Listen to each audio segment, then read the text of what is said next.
Now, this is not that you would have to kill your zeal to help someone in need, but each time you try taking that step, take due precaution. Most people who fall prey to these activities of ours were mostly the lukewarm, or not even the lukewarm, but people that had no one in the gap for them, or people that were not fortified in any way. Some had powerful spirits we could not even access, maybe due to one ancestor or someone on the line who was also born a priest or with great calling. That same grace goes down to their offspring. Let's go back to the part I dreamt of my dad handing me a wooden box. When I got up, I carried on like every normal day. Towards 4-5 p.m., I got a call that my dad was rushed to the hospital. But before he made it to the hospital, he kicked the bucket. Already I had covered previously that I had no human sympathy in me. But this particular news broke me because I treated him bad during his last days. But I still blamed him for whatsoever I was going through as a man. I cancelled every other plan I had for that evening, came back to my room and laid down, knowing fully well that anything he had signed behind me would now come into open, and I would bear it all. He gave a strict rule to my mom that within the first 4 days of his death, none of his children should be allowed to see him where he would be kept, except me.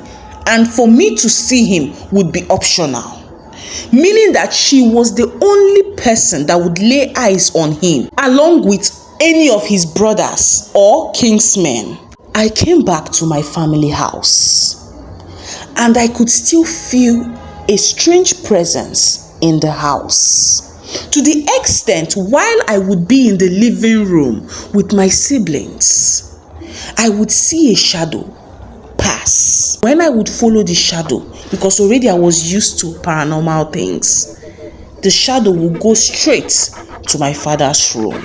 Within the 4 days, I myself didn't even bother going to see his corpse, because the enmity I had with him was beyond human.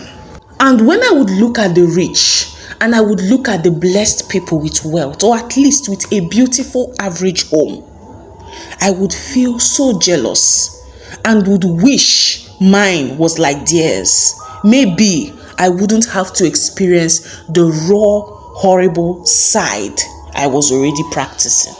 The burial was successful, and even few of my lecturers showed up. To them, I was the ideal student. But if they knew the real me, they would stone me to death. I finished from my university, and I made plans to get married fast as the first son, due to the tension my mom placed on me.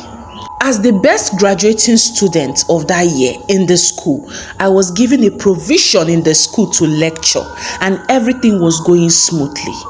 One of the days I attended the fellowship, a new lady that I had never seen walked past me. The intensity of her star was what caught my attention. On the level I operated on, I could see people's stars. Now, I would like to clear something. Whenever they tell you that they could see your star or they can see your star, to the ones I would see, it is not specifically the stars in the sky. Most times when a woman is about to put to bed or a pregnant woman passes me, I would see the great beaming light. Or most times it would take the shape of a normal olden days light bulb. This lady passed me. Her walking step was quite captivating, and her knee-length gown was so amazing. I had never seen such modest feet go so well on a lady. I made up my mind from that spot that she was going to be my wife, and I did not even care if there was already a man on the line. My first line of attack was to go through her dreams. I started with planting weird dreams and dreams that would look or mimic God telling her her ripe time for marriage was already here.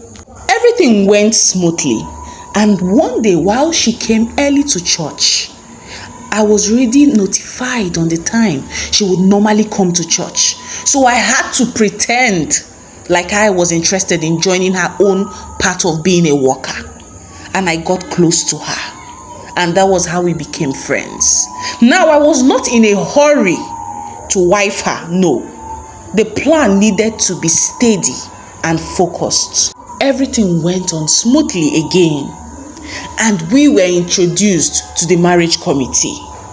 Everything went on steady again. I would already mask myself so as not to be identified by the seriously spiritual followers of Jesus Christ in the church I attended. And number one gift was the chameleon spirit. The chameleon spirit would help us mimic or possess the most innocent look, the most babyish look, someone you would look at and not suspect anything evil. Yes, I had ugly plans for this lady, but the love and affection she showed me really broke the thick wall I had built for myself years now. When I would look at her, her symbol would take that of a dove. But each time I tried attacking her, I would be warned in my dream.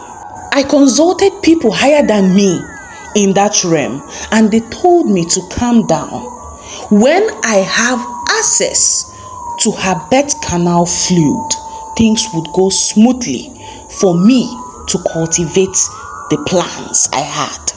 Now, I would also want to clear you on the fact that relationship isn't the only place where you would lose your womb, like they say, or your star, or your destiny. Someone can actually marry you to terminate you, even if it takes 20 years plus. We are not in a hurry, as long as the end point involves you going 6 feet permanently.